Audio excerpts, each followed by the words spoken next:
Hey guys, welcome back to the Drone Camps channel. I'm Justin Davis, and today we're going to do a review of the new ViFly. This is the R220 M2, it says on the box, and it has some pretty cool features on there. It's different than some of the racers that I've seen coming out this year. There's a ton of them coming out through the shop, so I'm interested to check their model out. They do have some upgraded specs on here, and it looks pretty tough right out of the box. It does have this sort of composite frame around the outside, and it's sandwiched in between. It looks like a top plate PDB and carbon fiber bottom on here. So I'm gonna put this on the bench. We're gonna take a little closer look at this unique design, and then we'll go outside and we'll do some flight tests and some FPV action with this little racer. So this is the R220 box, and let me go ahead and open this up and show you what comes in here, so you guys get an idea of what comes with it. The quick start guide, very standard. Quadcopter itself with that awesome roll bar over top of the battery. I'm just going to go ahead and set that down. And this looks like some sort of GoPro mount. That's kind of cool. Comes with a GoPro mount that might mount somewhere on top of this rail, I'm assuming. We'll check that out later. You also get a set of tri-props. They did include the single blade props on here as well. So you get two different styles of props, and you get a FlySky transmitter. Pretty standard for beginner racer quadcopters out there, some intermediate, but cool thing about the FlySky is you can use other receivers and fly other quads on this radio. Very nice. So it's also programmable. Also in the box you get a charger for a 3S battery that comes along with it. Let's see if I can get that out of there. And that's a standard US plug, so that's cool too. Just plugs in the side of this little charger here. Looks like it's going to charge 2 to 3S batteries, so it's not good on 4S, but we're going to find out if this quad's going to actually fly on 4S or not. But for beginners, it's good to start out on 3S and then move up to 4S later. You also get some little foam mounts to mount on the bottom of the quad, so you can make some sort of bench feet for it. I like to have these on the bottom of my quads. It makes it nice when you set it down on the bench that you don't scratch any of your bench surfaces. Just makes it kind of a nice little feel to the quad. You also get some extra hardware in there and some Allen wrenches as well. This is the battery that comes along with it. This is a 3S 1500 milliamp, and it's 35C, which is not too bad. I'd like to see a little higher C rating on these batteries, but this will absolutely work for beginner to intermediate. And it does have this little standard XT60 connector on here. This is very standard for most racer quads nowadays to hook up to your standalone charger. Okay, so let's go ahead and get an exterior look of this quad, this M2. It's pretty cool from the outside. It looks like it's a little bit like a battle tank. It's really, really tough and durable looking. So I'm gonna give you an honest review of the specs and compare it to some of the more professional racers out there. This one claims to be a professional racer, so let's go ahead and compare some of those components to other top spec racers. Now, 2205, 2600 kV motors on here. Those are pretty relevant to top spec racers, and I've got to say they did a good job of putting 2205 2600s on there. I'm happy about that, so thumbs up on the motors. Now the ESCs on here are also separate inside this body. I don't believe they're an all-in-one ESC. I looked on their website and they look like they're individual ESCs, so that's great for builders, or if you have to repair this quad. If you burn one out, you don't lose the whole 4-in-1 ESC, so that's kind of nice. And they're also spec'd out at 25 to 30 amp on their site. I don't know which one it is, 25 or 30 amp. They just have 25/30. But they're also BLHeli-S, which is super sweet because you can update the firmware on this quad like most professional racers. Now you also have this XT60 up front, kind of a weird position to me, but you have a little hole through here. The battery sits back in here, and the wire will come out here and sit up front. Now, is that a good thing or a bad thing? I'm not totally sure. Will it get damaged in my flight test? That's yet to be determined. So I'm going to find out how good that is for you guys. You also have up front, riding up front, your VTX display. So if you look on the other side over here, you have a couple switches over here for changing channels, and you have another switch back here. So if we want to change channels 1 through 8, we can do that right on the side of the quad.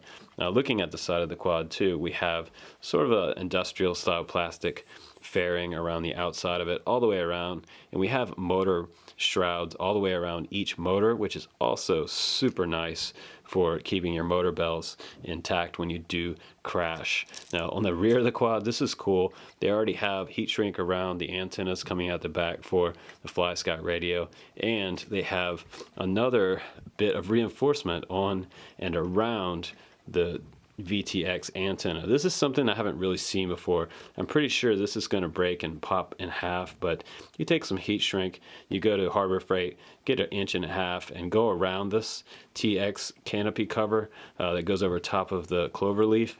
Cover that up with some heat shrink, and that'll help with durability for this quad. Now, the coolest feature about this quad so far is this giant hardcore roll bar on top of it. It also sports a few holes up here for mounting up this little GoPro mount, and you can put any standard size GoPro Hero 3 or 4, or that SJ cam will fit up here. You get an Allen wrench with it to mount that on, and I'm probably going to run my GoPro Hero 3 black on top of here, but your camera's going to be exposed to whatever crashes you have, so just keep that in mind if you run a sport cam on top of this. We'll see how durable this ends up being. Now the bottom of this quad does look like really nice polished carbon fiber, and I'm stoked about that. That's really nice, and it looks like it's close to 4 mil, possibly 3 mil on this bottom plate. And the top of the quad, this does look like some sort of PDB material. It could be a glass fiber material on top of here, but overall it feels durable, and it also has recessed LEDs in the front. Let's check them out on the rear too, right here. Now also tucked back here, it looks like we do have an external port for adding an external receiver. If this is what that is, that will be also pretty cool for FlySky or Spectrum users. I'm assuming that we can do PPM or S-Bus receiver on the outside of this quad. Okay, so I've got the battery mounted on here and the strap around the other side. It looks like I might need to trim this strap off a little bit. Putting it around this way, it kind of hangs off a little bit. So you don't really want that hanging off to come near your props while you're flying. Now the cable goes right through this little hole in the front, and I would recommend like twisting this so it gets a little tighter in here before you plug it in. And I'll just show you that LED display in the front real quick. Okay, you can also see your LEDs in the front and on the rear of this quad. That's kind of cool that it has recessed LEDs. And the camera also is tiltable by hand, which is kind of nice, and it feels tight enough that it's not going to move while we're flying. Now check out this LED up front. I'll go ahead and give you a top view. Okay, so now you guys see this little LED display, and this is pretty cool because it's showing me two different types of information here on this display. First, it's showing me the battery telemetry, and it's telling me the onboard voltage, 11.3 volts right there. And the next bit of display is telling me the VTX information. I'm on band E right here in the middle, and I'm on channel 6 on band E. That's pretty cool. Now over here on the side you see CH, and there's a little button right there that lets me switch from 1 through 8 on that channel. I'm on channel A, it looks like. Now I'm just scrolling through to B, and if I keep going I can go through all the different bands. Sometimes if you long press on channel, it'll let you change the bands, but it looks like this particular quad, if you just keep going around, it's going to bring you through all the different bands. I would like to see a long press way to change the band, but if you long press on channel, watch what it does. It goes into something where you see PO2, and that means that I'm on 200 milliwatt. If I press it again, I'm on 3. PO3 is 500 milliwatt. If I press it again on 1, I'm on 25 milliwatts. So pretty easy way to get into your video transmitter and change the power output. So if I long press it, it's going to save that power position right there on 25 milliwatt. If I'm racing with other people, I'll race on 25. If I'm racing maybe in a multi-GP race, I can do 200 as well. Just get on a different channel than someone else. And if I want to go and fly by myself, I can switch it to position 3, and that'll put it on 500 milliwatt for sort of longer range FPV. So I went ahead and mounted this top mount bracket on top of this roll bar, and it's pretty easy to do. It's just 2 bolts here with 2 nuts underneath. Now put a little bit of Loctite on this because it is a metal to metal connection. You're going to have quite a bit of vibration coming off this quad up to the center. Now I'm not particularly stoked about where this mount is because it's kind of riding right up top, which kind of exposes my camera to a lot of abuse. So if you do crash, you want to have some kind of lens protector on your GoPro for sure. Also maybe on your Runcam 3. mandatory if you're going to run one of those on there, but it does accept any type of standard GoPro connector. It just slides down into that mount. This bolt will go through, and it's nice because they did give an Allen wrench that fits this nut right here. This bolt will just simply go straight through all the way across. Now you could put a little bit of Loctite on this bolt just to make sure that it doesn't start backing out when you're flying, but super cool that it does fit the RunCam 3 mount on there as well. So I can run that RunCam 3 on there, and I can get a pretty maximum amount of tilt. And look at that, we're like Matty Stunts tilt right there.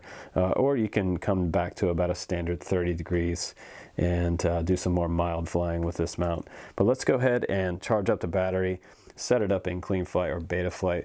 I believe it has Beta Flight on here, and we'll go out and do some testing. One more thing that I'm super stoked about, and I'll show you guys in the flight video, is that it does come with OSD. You have full-blown OSD on here for all your telemetry. Now also, I'm pretty stoked that they upgraded the flight controller on this. This is an Omnibus F4 inside here, and very, very cool because the Omnibus has been a really reliable quadcopter flight controller this year and last year. So the F3s were great, and now we're using F4s, but we're also dampening F4s, and they seem to perform pretty well if you can tune it.